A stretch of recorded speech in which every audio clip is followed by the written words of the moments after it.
आत्मिक अमृत अध्ययन उत्पत्ति 39:20-23। यहोवा मेरे साथ है, मैं न डगमगाऊंगा, क्योंकि वो तो मुझे विपत्ति के दिन में अपने मंडप में छिपा रखेगा।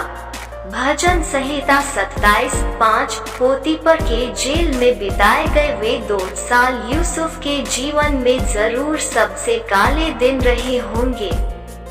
फिर भी हमें कहीं भी यह नहीं बताया गया है कि यूसुफ सामान्य भावनात्मक प्रतिक्रियाओं से पीड़ित थे, जो हर आदमी के लिए सामान्य होता है। इसके बजाय हम उनके जीवन से एक सुंदर सबक सीखते हैं कि निराशा और अवसाद से कैसे निपटें। पहली चीज जिसने यूसुफ को अपनी प्रतिकूल परिस्थितियों को सहने के लिए सक्षम किया, उसे इस तथ्य में परम और अटूट विश्वास था कि परमेश्वर उसके कष्ट में भी उसके साथ थे।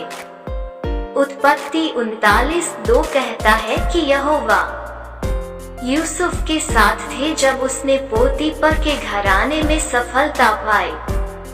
और वचन 21-23 कहता है कि परमेश्वर यूसुफ के साथ कारागार में भी थे।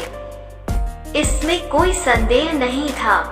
यदि यहोवा यूसुफ के संग न रहे होते और यदि उस काल कोठरी में यूसुफ का परमेश्वर के साथ व्यक्तिगत संगति नहीं होता, तो वो सपनों का अर्थ नहीं कर पाता।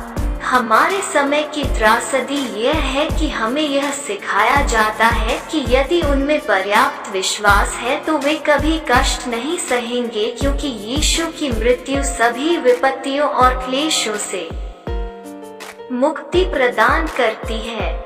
यह एक उत्साहजनक सिद्धांत हो सकता है, लेकिन यह कभी कभी प्रतिकूल प्रभाव उत्पन्न कर सकता है। यदि यूसुफ को विश्वास होता कि उसे अपनी मुसीबतों से तुरंत छुड़ाया जाएगा, तो उसका विश्वास तबाह हो जाता।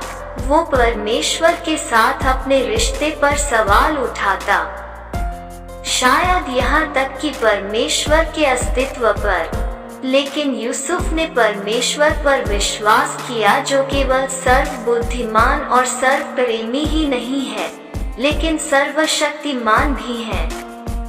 जिस परमेश्वर की उसने सेवा की, उसने उसे ऐसी परिस्थितियों में रखा जो कठिन और अप्रिय था, लेकिन उसने इसे सहने के लिए अपनी कृपा का पर्याप्त अनुग्रह भी दिया।